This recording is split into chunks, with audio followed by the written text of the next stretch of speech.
ओम नमो भगवते वासुदेवाय।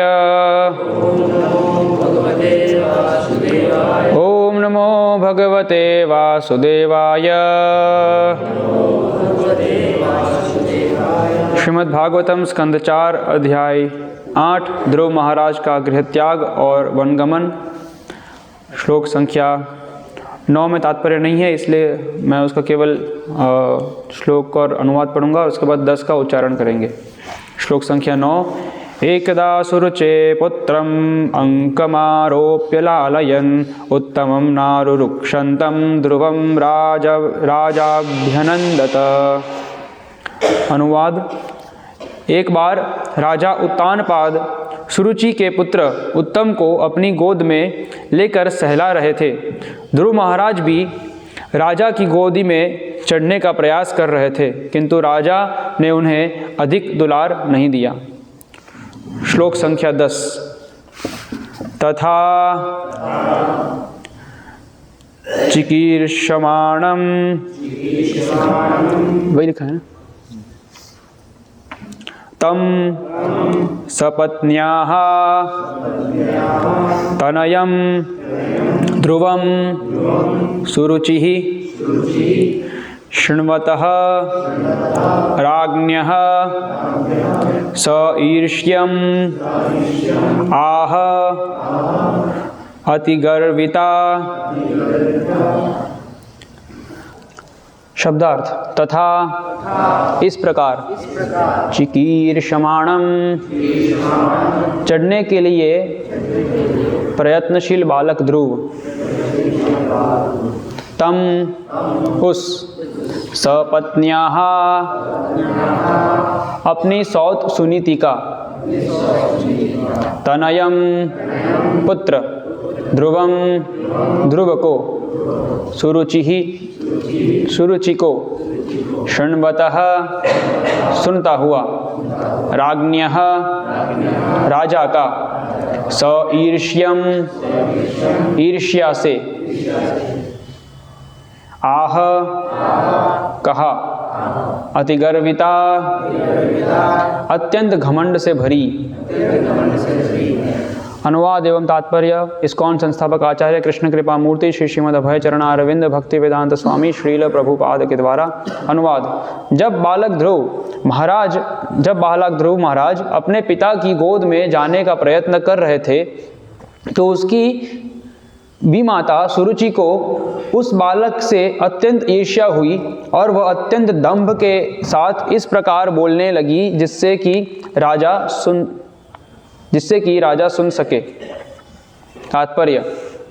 निस्संदेह राजा अपने दोनों पुत्रों के प्रति समान स्नेहिल थे, अतः वे ध्रुव तथा उत्तम दोनों को गोद में लेने के लिए स्वाभाविक रूप से उन्मुख थे, किंतु अपनी रानी सुरुचि के प्रति पक्षपात के कारण वे चाहते हुए भी ध्रुव महाराज को दुलार न दे सके। सुरुचि ने राजा उत्तानपाद के भावों को भांप लिया, अतः वह अपने प्रति राजा के प्रेम का अत्यंत दंभपूर्वक बखान करने लगी। यही स्त्री स्वभाव है। यदि स्त्री जान लेती है कि उसका पति उसका पक्ष लेता है और उसके प्रति विशेष लगाव रखता है, तो वह अनाधिकार लाभ उठाती है। ये लक्षण स्वयंभू मनु जैसे परिवार के उच्चस्थ समाज में भी परिलक्षित होते हैं। अतः यह निष्कर्ष निकला कि स्त्री का स्त्रीत्व गुण सर्वत्र विद्यमान है।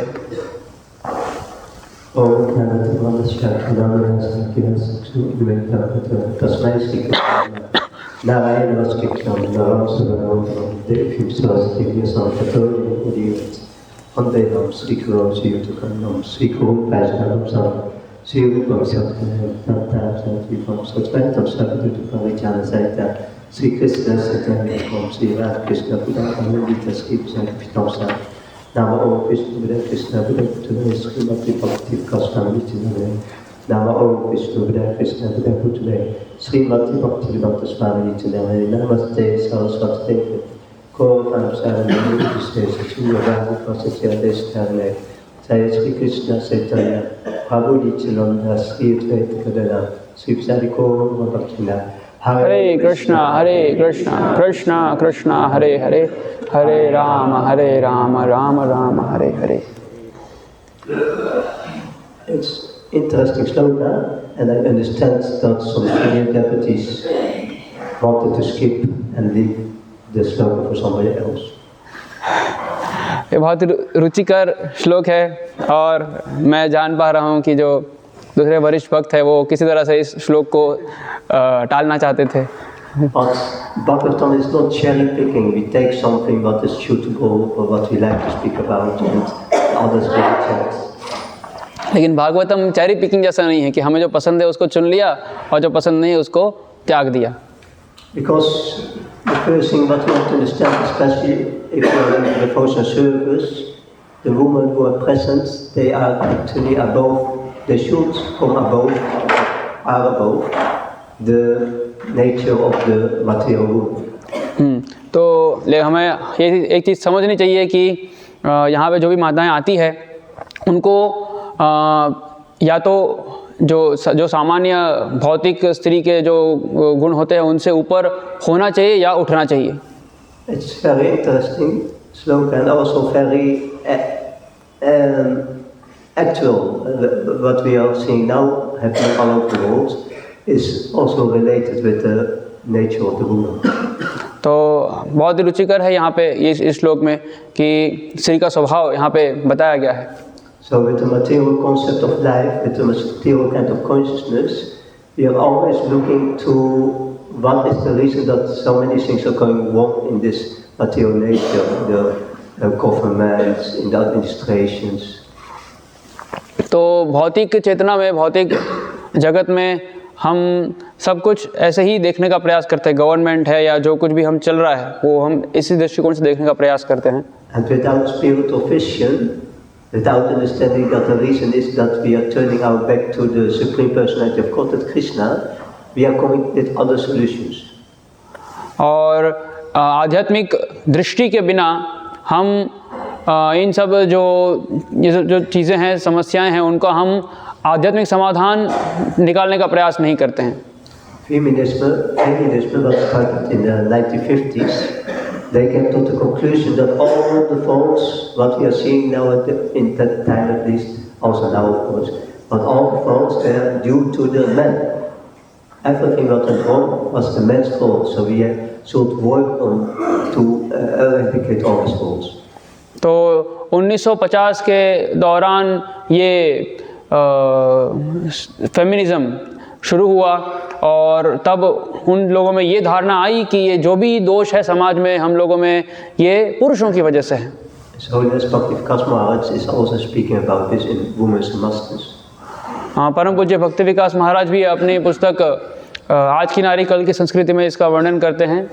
And he is giving a very interesting insights about this. That actually it did not come from the woman feminism, but it was the demonic men who wanted to exploit the woman and pushed this feminism in the consciousness of the woman. तो उसमें वो बहुत ही महत्वपूर्ण बात लिखते हैं कि ये जो फेमिनिज्म है वो स्त्रियों से नहीं आया है, लेकिन जो आसुरी पुरुष है वो उन्होंने इसको स्त्रियों के मन में डाला है। Because the tendency of the demonic man is to have sex not only with their own wife but with other wives also. So if the woman is not on the work floor but at home protected, then how they can follow their lusty desires, how they can exhibit their lusty desires. तो जो आसुरी पुरुष है उनका ये लक्षण होता है कि ना वो केवल अपने ही पत्नी के साथ भोग करना चाहता है लेकिन दूसरों की पत्नी के साथ भी भोग करना चाहता है। इसलिए अगर वो दूसरी स्त्री अगर घर में संरक्षित रहेगी तो कैसे उनका भोग कर पाएंगे, इसलिए वो उनको वहाँ से बाहर निकालते हैं। So the first wave of feminism was that the man is exploiting you. You cannot go to school, you cannot go to work, so you have to do something about this. Equality should be there. तो ये feminism का सबसे प्रथम चरण था कि ये जो पुरुष है वो आपका शोषण कर रहे हैं, आपको समान अवसर नहीं मिल रहा है काम करने का, पढ़ाई करने का, इसलिए आपका शोषण हो रहा है। Suddenly they were always satisfied before. Suddenly, the consciousness, in the consciousness by propaganda, it came, yes, we must also go on the work floor. We have also must get education. और पहले सब अपने अपने घरों में अपना काम करते हुए संतुष्ट रहते थे, लेकिन अचानक से इस प्रकार के प्रचार की वजह से सब असंतुष्ट महसूस करने लगे और सब सोचने लगे कि हाँ, हमें भी बाहर काम करने जाना चाहिए, हमें भी बाहर पढ़ाई करने जाना चाहिए. And then the next wave came. The next wave of feminism is voting. Voting. The women should also have the right to vote like the men. और फिर दूसरा चरण था फेमिनिज्म का कि उनको भी मतदान, वोट करने का समान अधिकार है. And more waves came. So more waves. We are now entering the fourth or fifth wave. I cannot even recalculate all these waves, but we are supposed now to enter the fifth wave or something. Feminism. तो अभी ऐसे चरण उसके बढ़ते गए और अभी हम लगभग 5वें चरण में हैं. And the fourth and fifth wave is quite interesting because now it comes that we should have the right to dress like we want to dress, and if we want to be dressed without upper clothes in the summer, then we should have the right. Men is also doing that on the basketball field. They are playing basketball without any covering on the upper body. तो अभी जो 5वां चरण है उसमें ये अधिकार मांग रहे हैं कि अभी हमें हम जैसे जिस प्रकार से हम अपने आप को शरीर को ढकना चाहे वैसे हम ढक सकते हैं. अगर हमें ऊपरी वस्त्र नहीं पहनना है तो हम नहीं पहनेंगे. पुरुष भी तो नहीं पहनते हैं. बास्केटबॉल खेलते समय पुरुष तो ऊपर का वस्त्र नहीं पहनते, तो हम भी नहीं पहनेंगे. So they are very serious in this, and you see also all this kind of things happening. That women undressed is playing this kind of games. और ये हो भी रहा है कि स्त्रियां जो है वो बिना वस्त्रों के खेल रही है कहीं जगह. The purpose of the demonic man is completely in that sense fulfilled. Actually, what Arjuna was telling, that he was afraid that if the man will be killed, that the woman will be adulterated and becomes impure, and that Vana Sankara will come. तो एक तरह से देखा जाए तो जो आसुरी पुरुष है उनका जो उद्देश्य था वो पूरा होता हुआ दिख रहा है, क्योंकि अर्जुन भी यही कह रहे थे कि अगर पुरुषों की मृत्यु हो गई तो जो स्त्री जो है वो दूषित हो जाएगी और फिर वर्ण संकर पैदा होंगे. You can see it's happening because by all this kind of feminism also the marriage became something as and obstructing the woman in their nature according to feminism. So marriage was also not according and how it should be. तो इन सब की वजह से अभी विवाह भी ऐसा बन गया है कि वो भी उनके प्रतिकूल है. स्त्री स्वतंत्रता है उनके लिए विवाह भी उनके प्रतिकूल है, वो भी वैसा नहीं रहा जैसे पहले था.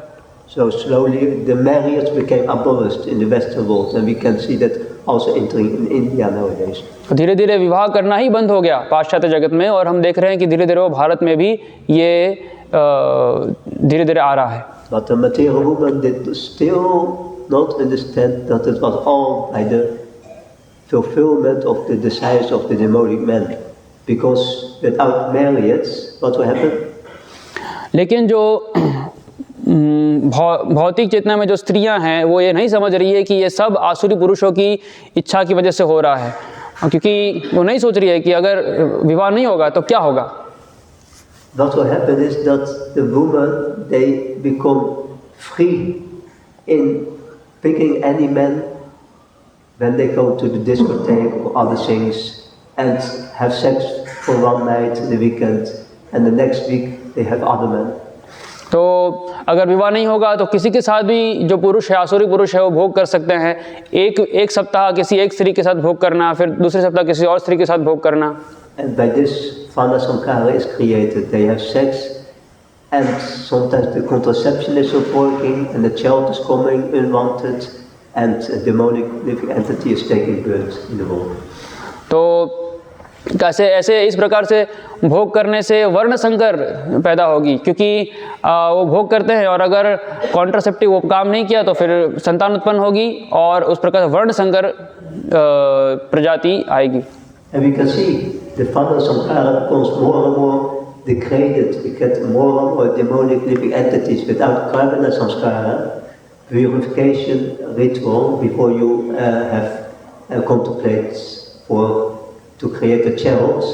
Without this, we get animalistic kind of living entities in this material world. और हम देख भी रहे हैं कि गर्भाधान संस्कार ना करने की वजह से बहुत ही धीरे धीरे बहुत ही गर्हित चेतना के जीव मनुष्य शरीर में आ रहे हैं। जो पशु चेतना में है वैसे जीव मनुष्य शरीर में आ रहे हैं। The Vedic system is wonderful. For that reason, Vandana is also there as to impetus to become free from the inclination of exhibiting our man nature and woman nature. और उस प्रकार से ये जो वर्णाश्रम धर्म है, वैदिक संस्कृति है, वो बहुत अच्छी है, जो हमें मदद करती है हमारे स्त्री स्वभाव से और पुरुष स्वभाव से बाहर निकलने में। Because we can see that 40-50 years ago when they start, 60 years ago, 70 years, time is flying, 70 years ago when they start to introduce feminism, actually what is the reality nowadays? What is the reality nowadays of the 70 years? तो हम देखते हैं कि 70 साल पहले जब ये feminism शुरू हुआ तब से लेकर के अभी तक अभी क्या परिस्थिति है। Nowadays, there must be a percentage of politicians, women, and we can see that 35% nowadays is women. और हम देखते हैं अभी यूरोप में एक कोटा होता है, 35% कोटा जो है वो पॉलिटिक्स में, पॉलिटिशियंस की सीट्स में स्त्रियों का भी होता है। But all the things that they were telling us, due to the men, so many wars, so many political fights, all these kinds of things, is still going on. So we can see that this was not the reason that there are so many difficulties in this material world. पर हम देखते हैं कि आपस में politicians का झगड़ा करना और ये सब जो समस्याएं हैं वो तो अभी भी है। तो ये वास्तव में समाधान नहीं था समस्याओं का, कि स्त्रियों को हम ये फेमिनिज्म वास्तव में समाधान नहीं था इन सब समस्याओं का। The solution for the men and for the women is very simple, to recognize actually that there is in the body an eternal servant of the Supreme Lord Krishna, and that the material body is only a covering of the soul. तो किसी के लिए भी, स्त्रियों के लिए भी ये समझना ही सबसे अच्छा है कि हम कृष्ण के सनातन दास हैं और ये शरीर एक आवरण है और हमें इस चेतना से बाहर आना है। That is very, very important instruction, and also it will help to solve so many problems also in spiritual life. और ये श्रद्धा बहुत सारी समस्याओं का समाधान कर सकती है आध्यात्मिक जीवन में भी। Because one of the problems is that it's mentioned that it is the duty of the temple president to keep the brahmacharya, but also he has to satisfy the women that they want to be married. So very difficult and difficult to handle this kind of. तो temple president का ये कर्तव्य है कि उनको देखना है कि जो ब्रह्मचारी से वो ब्रह्मचारी रहे, और जो स्त्रियां आ रही है, माताएं आ रही है मंदिर में, उनका भी विवाह हो। तो ये बहुत ही कठिन परिस्थिति है। Because we have to understand, by the sense objects it will not work. It will never work if a woman becomes attracted by a man, by the external, by the vision, and becomes lusty desires start to come over the man, by the external objects, by the eyes start to become attracted to the woman. तो This will never work. By the sense objects that we become attracted. That is lust. तो काम वासना क्या है कि हम बाहरी आकर्षण से एक दूसरे से आकर्षित होते हैं। स्त्रियां पुरुष को देखकर, पुरुष स्त्रियों को देखकर केवल शारीरिक रूप से आकर्षित होते हैं। In France, I had the honor, or whatever you want to call it, but some other, what happened, one Mataji, one daughter of a very senior devotee in France, she became materially attracted to this dead body. France में क्या हुआ, एक बहुत ही senior devotee थे, उनकी एक बेटी थी, वो मुझसे आकर्षित हो गई, इस मृत शरीर से मुझसे आकर्षित हुई। Small problem. Her body was 21 and my body was 44. केवल एक समस्या थी कि उनका शरीर 21 साल का था और मेरा शरीर 44 साल का था। But because the lust has entered the consciousness, it cannot come inside. It cannot come inside. Once the lust has entered the consciousness, the human being is able to do anything and everything. तो एक बार अगर काम वासना चेतना में घुस जाती है तो मनुष्य कुछ भी कर सकता है। So to avoid this kind of situation that the lust is taking over the senses and the intelligence, we have in spiritual life the system of Kuru and Sastra. तो काम वासना को इंद्रियों और मन पे विजय प्राप्त करने से बचाने के लिए हमें गुरु और शास्त्र का सहारा लेना चाहिए। For example, in Bhopal they have a very nice system for marriage. There is a kind of counseling. You can give your name if you are interested to marry as a woman or as man. And by this actually the many problems are solved, that devotees start to look separately for a nice mate. In Bhopal Yeah, in Bhopal. हाँ, तो many places now. हाँ, Not only Bhopal. ना, तो भोपाल में यहाँ पे और कई अन्य जगह पे ये बहुत ही एक अच्छी सिस्टम है कि अगर कोई पुरुष है या कोई स्त्री है जो विवाह के योग्य है तो वो अपना नाम मैरिज काउंसिल में लिखवा देते हैं ताकि वो अलग से स्वतंत्र होकर किसी पार्टनर को ना ढूंढे। So that keeps the peace in the society. The men and women, they have the kind of assurance that it will be solved, their material desire, and by this actually the peace can then also be in the society, that not all kind of excesses will take place. तो इससे समाज में, भक्त समाज में एक शांति बनी रहती है कि सभी को एक, जिनको भी विवाह करना है उनको एक आश्वासन रहता है कि हाँ मेरी इच्छा पूरी होगी कुछ समय में, जिससे भक्त समाज में एक आश्वासन शांति बनी रहती है। That reason the devotees had actually a very big responsibility. It's mentioned in the Shastra, Nam Agni Pradhanava, Peter Kubla Samat Puvan, Sutam Apira Hoyayet, and Yana Yakat Adjekrit. That man is compared to butter and the woman is compared to fire. तो शास्त्रों में ये बताया है कि पुरुष मक्खन जैसा है और स्त्री अग्नि जैसी है। And the man should not even sit with his own daughter in a secluded place, separate place. और ऐसा ही बताया है कि पुरुष को कभी भी अपनी बेटी के साथ भी अकेले जगह पे नहीं रहना चाहिए। As well with other women, and only for very important business he will have interaction with women. और अन्य स्त्रियों के साथ भी अकेले नहीं रहना चाहिए और बहुत बहुत बहुत महत्वपूर्ण अगर कुछ कार्य है तो ही कुछ आदान प्रदान होना चाहिए। Because that is the whole nature. Yamuna Devi was explaining that she was actually shocked or surprised when she entered one time the woman ashram. They had one kind of brahmacharini ashram. When she entered.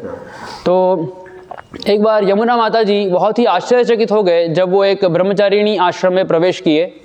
Yamuna Devi is considered very advanced devotee in that sense, and she entered the ashram and she was also disgusted in one sense because she discovered that they were only talking about the men, the Matajis, about the new hairdress brahmachari had or this kind of things. And she was quite disgusted with this kind of prajoga.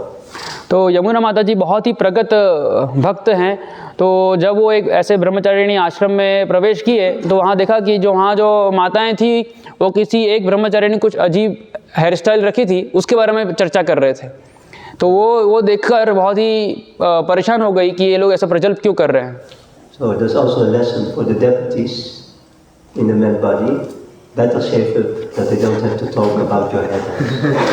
तो ये पुरुष भक्तों के लिए भी एक अच्छी सीख है कि बेटर अच्छा रहेगा कि अपने सिर को मुंडवा के रखे ताकि जो स्त्रियां हैं वो आपके बालों के बारे में चर्चा ना करें। But we cannot condemn in that connection. This is nature. This is the nature for the man and the nature of the woman. That this kind of is there if sadhu, kuru and sastra is not in the center. If we don't have the consciousness to see through the shastra, then we will see through the material eyes and material consciousness. लेकिन इसकी हम घृणा नहीं कर सकते, इसको condemn नहीं कर सकते इस स्वभाव को, क्योंकि ये स्त्री पुरुष का ये स्वभाव है, भौतिक स्वभाव है। क्योंकि अगर हम साधु गुरु शास्त्र के चक्षु से अगर दुनिया को नहीं देखेंगे तो भौतिक चक्षु से ही दुनिया को देखेंगे। In the same way, the woman of the devotees in the woman body, they can take it in two ways. They can take it as purification, that this kind of things are spoken of, or they can take it as misogynist. It must be a woman hater that is speaking like this about the woman nature. तो स्त्री शरीर में जो भक्त है वो ऐसे वाक्यों को दो प्रकार से ले सकते हैं। या तो वो खुद के शुद्धिकरण के लिए इस प्रकार से उसको ले सकते हैं कि मेरा शुद्धिकरण मुझे करना है, या तो मैसोजिनिस्ट की तरह ले सकते हैं कि ये लोग स्त्री से घृणा करते हैं इसलिए ऐसी सब चीज़ें बोलते हैं। That's a beautiful thing of the Srimad Bhagavatam.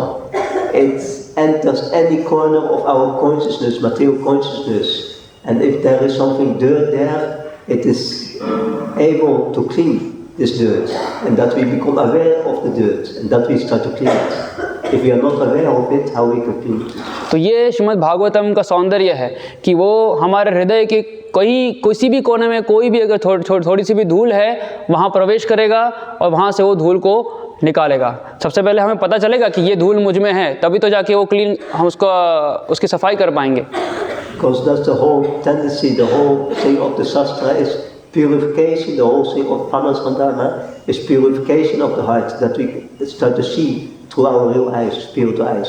तो पूरे वर्णाश्रम धर्म और सभी शास्त्रों का उद्देश्य यही है कि आत्मशुद्धि, जिससे हम अपने आप का शुद्धिकरण कर सके। Srila Prabhupada also, he met so much opposition in America. He did interviews. He had not an easy time, but he always was speaking according to Shastra. तो श्रील प्रभुपाद ने भी बहुत सारे विरोध का अनुभव किया। जब बहुत सारे इंटरव्यूज़ लेते थे, इंटरव्यूअर्स आते थे, उनको पूछते थे, लेकिन कभी भी उन्होंने शास्त्र के अलावा कुछ भी नहीं बोला। One topic came in the interviews of Srila Prabhupada, and that was about the subordinate position a woman has in the Vedic society with the man. And when Prabhupada was speaking this very boldly to the women reporter, they could not believe their ears what Prabhupada was telling in America. तो America में जब एक स्त्री interviewer Prabhupada से प्रश्न पूछ रही थी तो प्रभुपाद उस विषय में चर्चा कर रहे थे कि इस प्रकार से वैदिक संस्कृति में स्त्रियों का जो सामाजिक रोल है वो पुरुष के अधीन होता था, और प्रभुपाद इसको बोलने में ज़रा भी झिझक नहीं रहे थे और बहुत ही अच्छी तरह से उसको प्रस्तुत कर रहे थे। Prabhupada was so expert. One time also is connected with interviews. He went to one interviewer, and this interviewer was very difficult one. He made it difficult for all the people who he was interviewing. He was making it difficult life for them. तो प्रभुपाद इतने दक्ष थे कि एक बार एक interviewer उनको interview ले रहे थे और प्रभुपाद इस प्रकार से चर्चा कर रहे थे कि वो सबके लिए बहुत ही कठिन बन रहा था उनसे चर्चा करना। So he started to ask the question, and how you are happy in London? You came to England now. Now you came to England, to London. So what you want to tell about this? Reporter आ सकते। तो जो reporter था, interview था, उसने प्रभुपाद को पूछा कि अभी आपको कैसा लग रहा है, आप लंदन में थे, अभी आप इंग्लैंड में आए हो, तो अभी आपको कैसा लग रहा है? It was actually like a challenge. Now you came from India, now you came to the real culture, to England. So what is your understanding of this? तो पहले आप इंडिया में थे, अभी आप इंग्लैंड में आए हो, तो एक प्रकार से वो चैलेंज कर रहे थे। उनको लगा कि हाँ बहुत अच्छा है, कैसा लगा आपको, बताइए England. And he said, yes, it's hell. Actually, it's always raining, it's always dark, and the people are miserable, very hellish place. और प्रभुपाद कहते हैं कि हाँ ये नर्क है ना, यहाँ पे हमेशा बारिश होती रहती है, हमेशा अंधेरा है और लोग हमेशा दुखी रहते हैं, तो ये तो नर्क जैसा ही है। And this interviewer, he was completely knocked down. It was the last thing he was expecting. He wanted to put so many other questions, but he was actually completely flabbergasted. He was. तो ये जो reporter था वो पूरी तरह से ध्वस्त हो गया। उसको लगा मैं बहुत सारे दूसरे प्रश्न पूछूंगा, लेकिन प्रभुपाद का एक जवाब नहीं, उसको पूरा ध्वस्त कर दिया। And in the same way, this woman reporter who was asking this question, she was also completely perplexed because she was expecting everything, only this answer she did not expect. और इस प्रकार से वो दूसरी तरफ वो जो स्त्री रिपोर्टर थी वो भी पूरी भ्रमित हो गई कि ये कैसा आंसर मिल गया मुझे.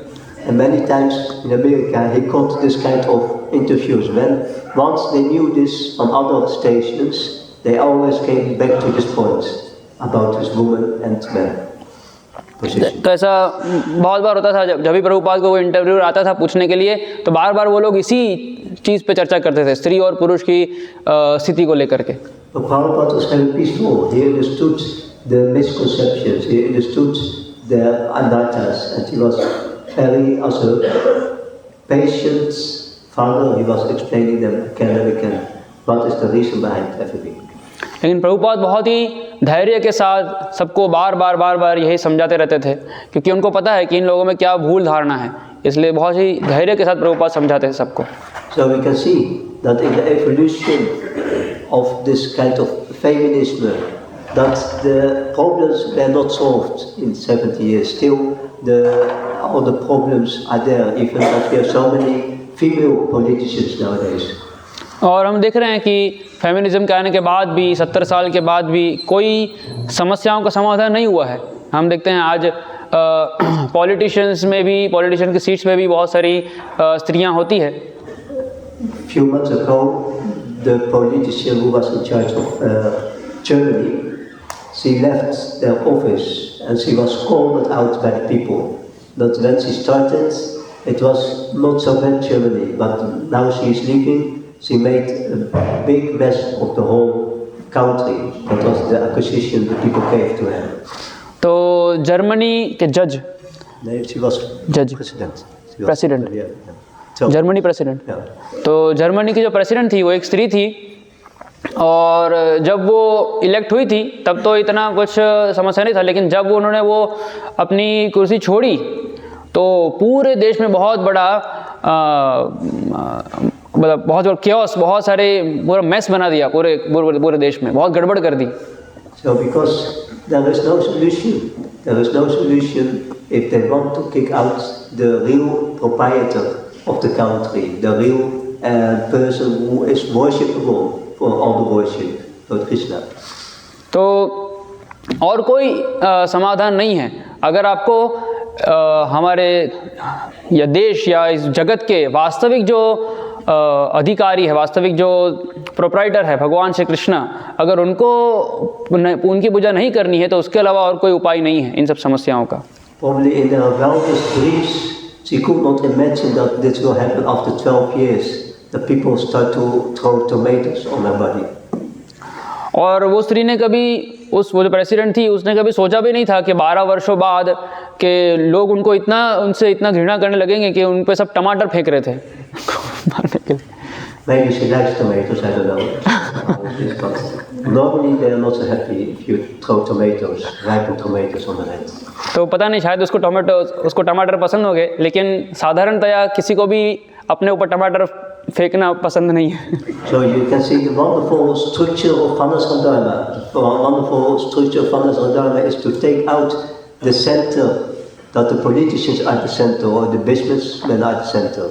But if all the people put Krishna in the center, then there will be peace is possible in this kind of society. तो अभी सब सेंटर में कौन है? पॉलिटिशियंस हैं और ये सब राजनेता है. लेकिन अगर हम कृष्ण को अगर केंद्र में रखेंगे तो वास्तव में समाज में सुख और शांति संभव है. ये वर्णाश्रम धर्म है. So that consciousness becomes purified, that slowly the consciousness becomes purified and comes to the level of a devotee's consciousness, and then everything becomes auspicious. तो इस प्रकार से चेतना का शुद्धिकरण से धीरे धीरे हम एक भक्त की चेतना में आते हैं. Like Suniti was actually quite amazing. She had to undergo all these kind of things, the mother of Dhruva Maharaj. But what happened after everything was done and Dhruva Maharaj reached perfection? He reached perfection. तो हम देखते हैं माता सुनीति का उदाहरण देखते हैं कि ये सब कुछ हुआ, लेकिन जब ध्रुव महाराज ने पूर्णता प्राप्त की तब क्या हुआ? Then Suniti was requesting Dhruva Maharaj to come on the chariot, and she was also asking Suruchi to take place on the chariot next to her. So no envy, no spiritual quality of Suniti. तो हम देखते हैं क्या हुआ बाद में। सुनीति ध्रुव महाराज को जो रथ था उस पर चढ़ने को बोलते हैं और बाद में सुरुचि उनको भी बोलते हैं कि आप भी मेरे साथ रथ पे आ जाइए, है ना। तो हम देखते हैं उनमें जरा भी द्वेष नहीं है सुरुचि के प्रति। Completely transcended the nature of the woman, and we find so many examples in the Sastra and the Srimad Bhagavatam that they show us what is actually real life if we overcome our material natures. तो सुनीति ने अपने स्त्री स्वभाव को पूर्णतया जीत लिया और हम देखते हैं भागवतम में बहुत सारी जगह कि क्या होता है, क्या आनंद मिलता है जब हम अपने भौतिक स्वभाव को जीत लेते हैं। And this kind of personalities, they can be cool. They have transcended their low nature, and they came to the platform of pure Krishna consciousness. And this kind of personalities are very rare, but they can also be cool in that sense. तो इस प्रकार के लोग जिन्होंने अपने निम्न स्वभाव को जीत लिया है और कृष्ण चेतना में स्थित हो गए हैं, ये लोग गुरु बन सकते हैं। But not the living entity who is still contaminated by the lower nature, identifying themselves with woman, and they are not eligible to take the position of guru. तो ऐसे लोग बहुत कम होंगे, ऐसे जो सिद्ध है वो बहुत कम होंगे। लेकिन अगर कोई स्त्री है जो अपने आप को स्त्री मान रही है, हमें कि मैं स्त्री हूँ, तो वो गुरु बनने के योग्य नहीं है। Because there's also instruction of the Shastra. We can actually, in thousands years reading the books of Srila Prabhupada, we cannot find that he or Shastra is emphasizing female diction. तो ये वास्तव में शास्त्रों का भी उपदेश है कि, और हम प्रभुपाद के हज़ारों इंस्ट्रक्शंस में देखते हैं कि कहीं भी शास्त्र में या प्रभुपाद के उपदेशों में कहीं पे भी ये नहीं लिखा कि स्त्री दीक्षा गुरु बने। Because it is such a complex position to be a guru. It's not an easy thing. Even for the men, it's not an easy thing. We can see in the history of ISKCON how many were actually falling down on the positions. तो ये गुरु की जो पदवी है बहुत ही जटिल है और हम देखते हैं पुरुष के लिए भी इतना बहुत कठिन है ये। तो हम देखते हैं ISKCON के इतिहास में कितने सारे गुरु जो थे उनका पतन हुआ है। Also this needs a lot of self-realization, all the glorification you get, the honor. Actually, once Yassi in Vrindavan, he gave a nice lecture. He was also mentioning this respect what the devotee is getting. Vrindavan. Yeah. तो क्योंकि ये बहुत ही कठिन स्थिति है, क्योंकि आपको बहुत लोग सम्मान देंगे, इसलिए बहुत उच्च स्तर का आत्म साक्षात्कार चाहिए। तो वृंदावन में एक सन्यासी थे और उनको भी ऐसे इस प्रकार सम्मान मिल रहा था। And actually the nature of woman is that she is chaste kind of consciousness, and she natural position is that they don't like this kind of center, to be in this kind of center of attention. तो स्त्रियों का ये स्वभाव है कि वो पतिव्रता रहे और केंद्र ना बने, अट्रैक्शन के और ध्यान के केंद्र ना बने। तो ये स्त्री का स्वभाव है। This is a wonderful kind of quality, chastity. This is one of the most attractive qualities of a woman when a woman is chaste. तो ये एक स्त्रियों का बहुत ही आकर्षित करने वाला गुण है कि वो पतिव्रता रहे। Prabhupada mentioned this in the Bhagavad Gita and the Srimad Bhagavatam.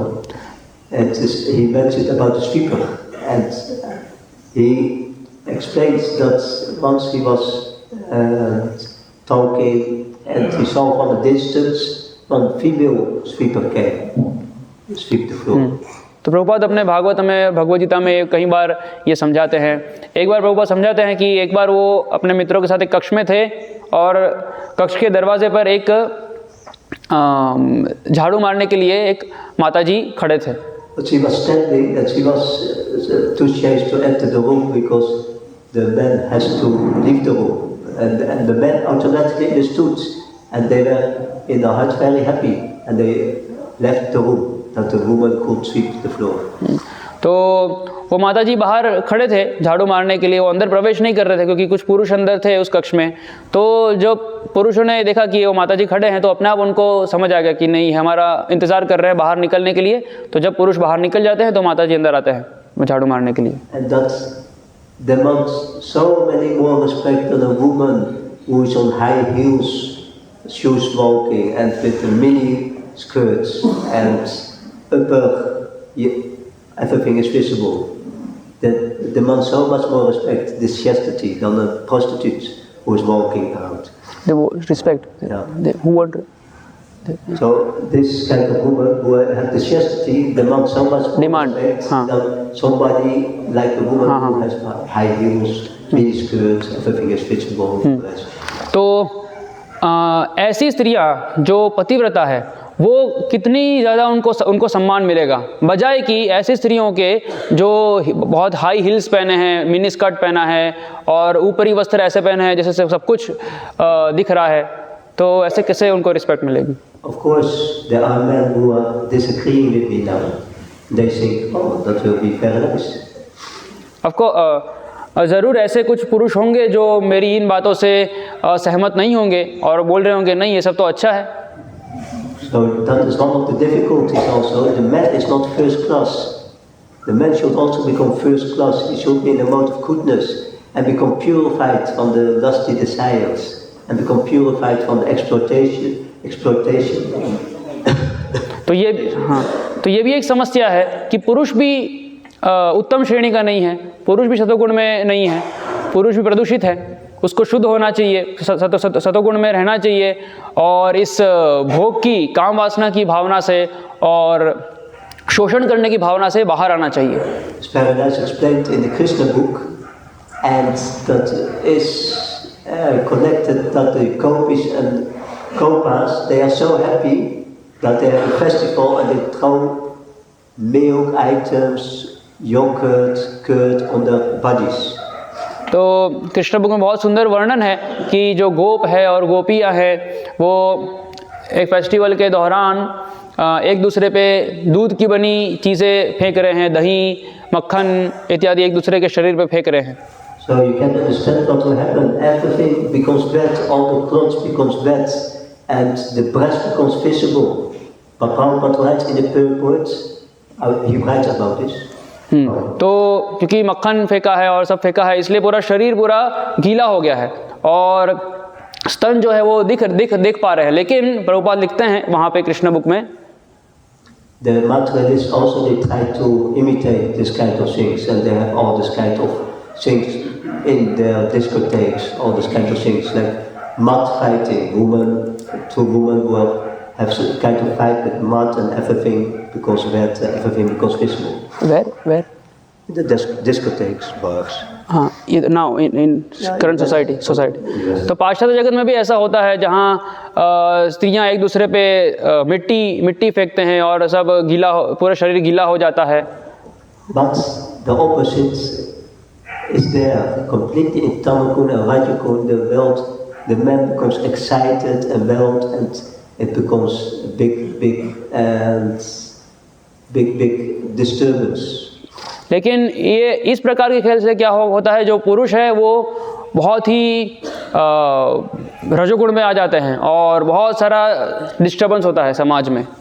And of course the fighting will take place, all this kind of things in this kind of places, because they are drinking and then they will fight for women and all this kind of things. Then you get big fight matches. और फिर बहुत सारे झगड़े होंगे क्योंकि पुरुष सब शराब भी पी रहे हैं और फिर नशे में आकर झगड़ा करेंगे, स्त्रियों से झगड़ा करेंगे। But Prabhupada writes in the Krishna book that everything became visible by this fighting, but the men, they were in the mode of goodness, and there was no lusty desires entering in the consciousness.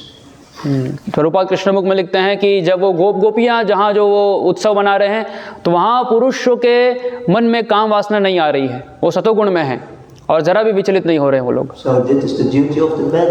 Padmasambhava is meant for this, that the man becomes first class and that he can control Rajaguna, what is mostly more settled in the consciousness of the woman body. More Settled in the woman body, the body of a woman.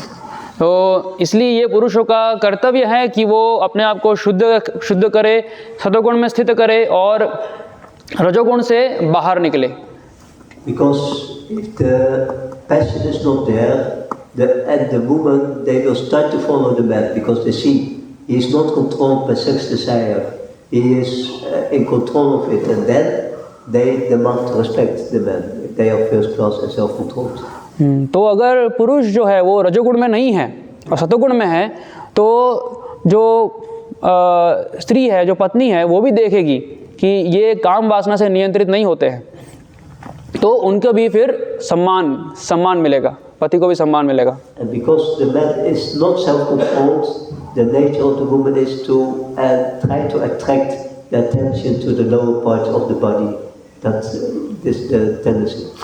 तो क्योंकि अगर पुरुष आत्म संयमित नहीं है, तो फिर जो स्त्रियां हैं वो भी प्रयास करेंगी पुरुषों को शरीर के जो निम्न अंग हैं उनसे आकर्षित करने के लिए। For that reason, it's very scientific knowledge.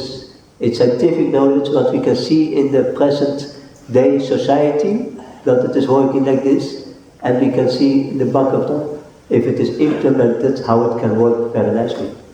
तो ये बहुत ही वैज्ञानिक है और हम देखते हैं भागवतम में किस प्रकार से पूरे समाज का संरचना किस प्रकार से होना चाहिए उसका वर्णन है। Because any sane man, any sane woman who is looking to the present day situation, they have to admit that there is the solution, they were seeking it is no solution for all problems. तो कोई भी बुद्धिमान स्त्री, कोई भी बुद्धिमान पुरुष अभी के समाज को देखकर ये पता लगा सकता है कि ये समाधान नहीं है जो वो लोग सोच रहे थे समाज का। Our process is very simple. We should offer to Yajnasamar all the offerings to the person who has void all the sacrifices. तो हमारी प्रक्रिया बहुत ही सरल है, हमें सब कुछ यज्ञेश्वर उनको समर्पित करना है जो सभी यज्ञों के स्वामी हैं। And the case in the Sankirtan movements, Hare Krishna Hare Krishna Krishna Krishna Hare Hare, Hare Ram Ram Ram Hare Hare. We see that this process is working and it brings actually all the living entities together in the glorification of the Supreme Lord. और हम देख रहे हैं कि ये प्रक्रिया काम करती है, सभी जीवों को परम पूर्ण पुरुषोत्तम भगवान के गुणगान में शामिल करना। And we had this Harinam Sankirtan with the Czech devotees, and we were seeing how it was very nice, Krishna in the center, and there was a very good kind of harmony. तो अभी हमने देखा, हम check Republic के भक्तों के साथ जब नगर संकीर्तन में गए तो कितना अच्छा वातावरण था, कृष्ण केंद्र में थे, सब कुछ कितना अच्छा था।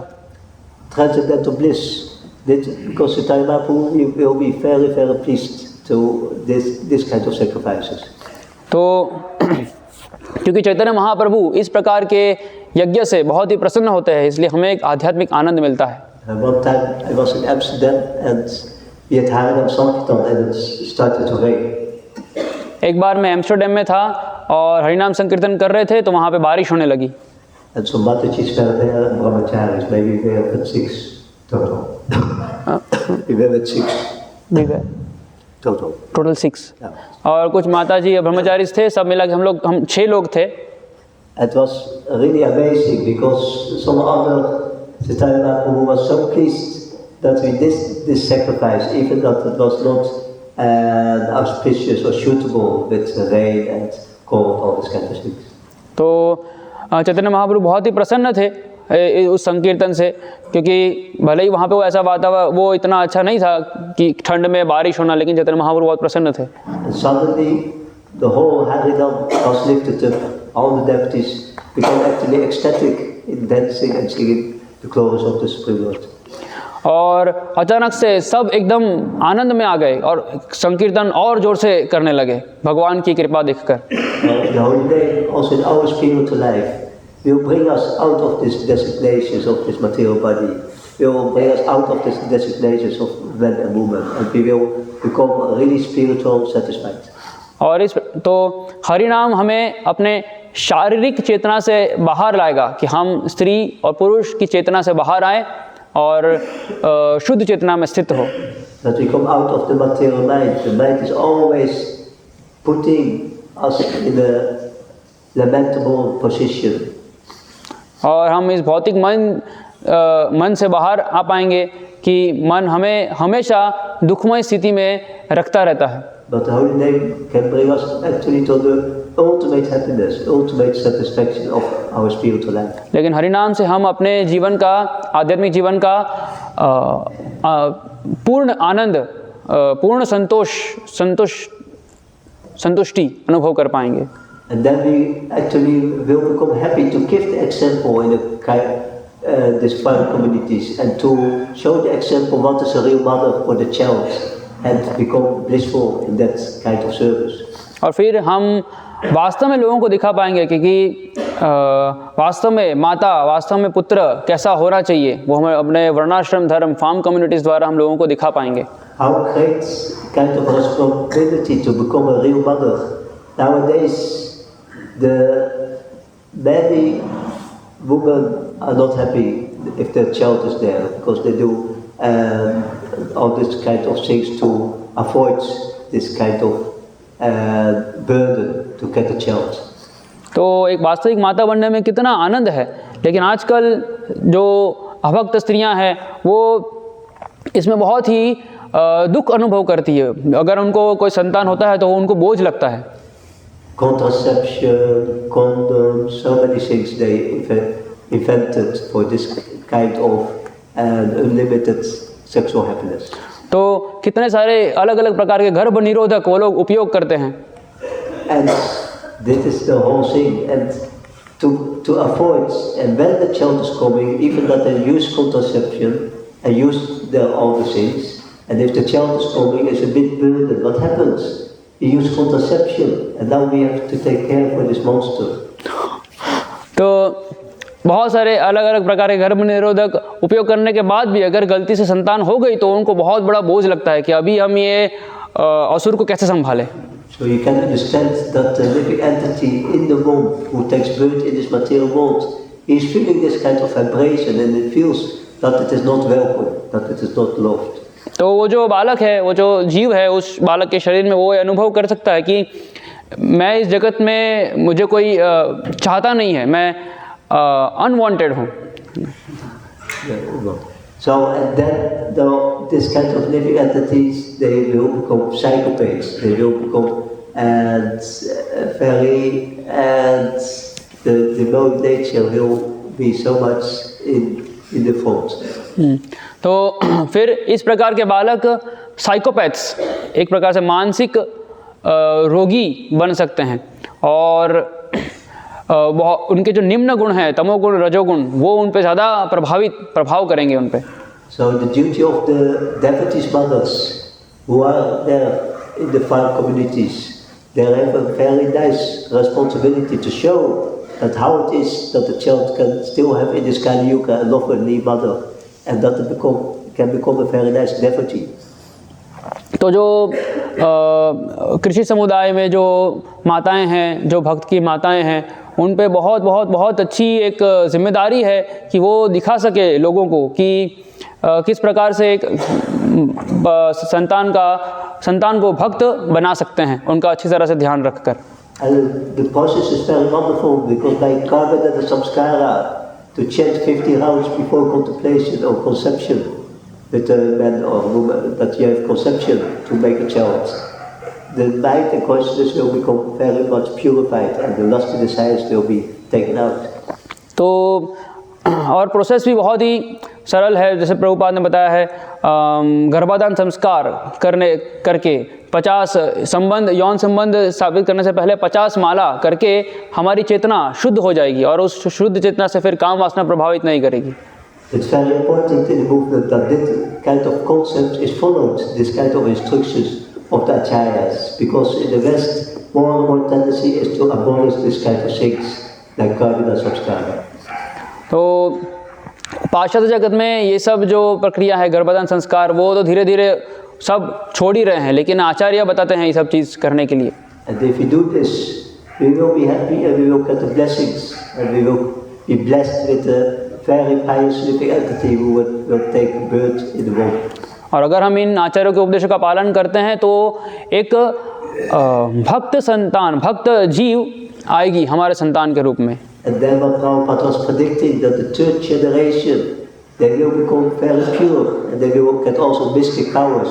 That will happen if the process will be followed. और अगर इस प्रकार से अगर हम इस प्रक्रिया का पालन करते हैं तो जैसे प्रभुपाद ने भविष्यवाणी की थी कि जो तीसरी पीढ़ी होगी भक्तों की वो बहुत ही शुद्ध होगी और बहुत सारे सिद्धि, मिस्टिक पावर्स, सिद्धियों से युक्त हो सकती है। It is very much necessary that devotees stick to the process. We stick to the process of Krishna consciousness, and that because we are in the fight with Maya. इसके लिए बहुत ज़रूरी है कि भक्त इस भक्ति की प्रक्रिया से भक्ति की प्रक्रिया को छोड़े ना, इस पे इसका आचरण करते रहें। For that reason, we are very fortunate to read this kind of story from a big warrior like Dhruva Maharaj. He is a big spiritual fighter, and he is the acharya of determination of our sampradaya. तो इसीलिए ऐसी कथा सुनना बहुत ज़रूरी है कि ध्रुव महाराज एक आध्यात्मिक सैनिक है, स्पिरिचुअल फाइटर है ना, और जो फाइटर Acharya. हाँ, वो हमारे संकल्प के आचार्य है, acharya of determination.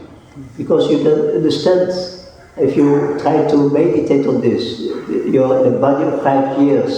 So many reasons will be there actually to not go forward with your plans. But Dhruva Maharaj, he went forward and he was determined to reach his goals. तो अगर आप एक 5 वर्ष के बालक में शरीर है, 5 वर्ष के बालक के शरीर में हैं, तो बहुत सारे कारण हैं भक्ति ना करने के और अपने मार्ग में आगे ना जाने के, लेकिन क्योंकि ध्रुव महाराज में संकल्प था, बहुत दृढ़ संकल्प था, इसलिए वो उसमें आगे बढ़े और पूर्णता प्राप्त किए। So we can pray to this kind of acharyas to also become determined in our spiritual life and to overcome our lower nature. तो हमें भी अपने निम्न स्वभाव से बाहर आने के लिए और अपने आध्यात्मिक जीवन में दृढ़ बनने के लिए ऐसे आचार्यों से प्रार्थना करनी चाहिए। And to become situated in our eternal position, in our eternal swarup. और अपने सनातन स्वरूप में वापस स्थित होने के लिए प्रार्थना करनी चाहिए। And there everybody is Prakriti. Everybody is female. There is only one Purush, and that's Krishna. और वहाँ पे भगवान के धाम में सब प्रकृति है, सब स्त्री है और केवल एक ही पुरुष है, वो है Krishna. So Krishna consciousness is in one sense a lot more easier for the women because they can meditate on a very beautiful Purush or Krishna. तो कृष्ण भावनामृत स्त्रियों के लिए बहुत ही सरल है क्योंकि उनको सबसे सुंदर पुरुष जो है भगवान श्री कृष्ण, उन पे ध्यान करना है। For the men in the body concept of life, becomes a little more difficult to be completely pure in thinking, oh, that is my worship of Lord, because it is a man's body. और जो भक्त पुरुष के शरीर में हैं, उनको ये सोचना थोड़ा ज़्यादा कठिन है कि ये मेरे पूजनीय भगवान है, क्योंकि वो भी पुरुष के शरीर में है, कृष्ण भी पुरुष है। So the woman body has also many benefits. तो इसलिए स्त्री शरीर में भी बहुत सारे फायदे हैं। Thank you for your attentive listening. Maybe somebody has some question or something. आपका बहुत बहुत धन्यवाद ध्यान से सुनने के लिए। अगर किसी का प्रश्न है तो पूछ सकते हैं।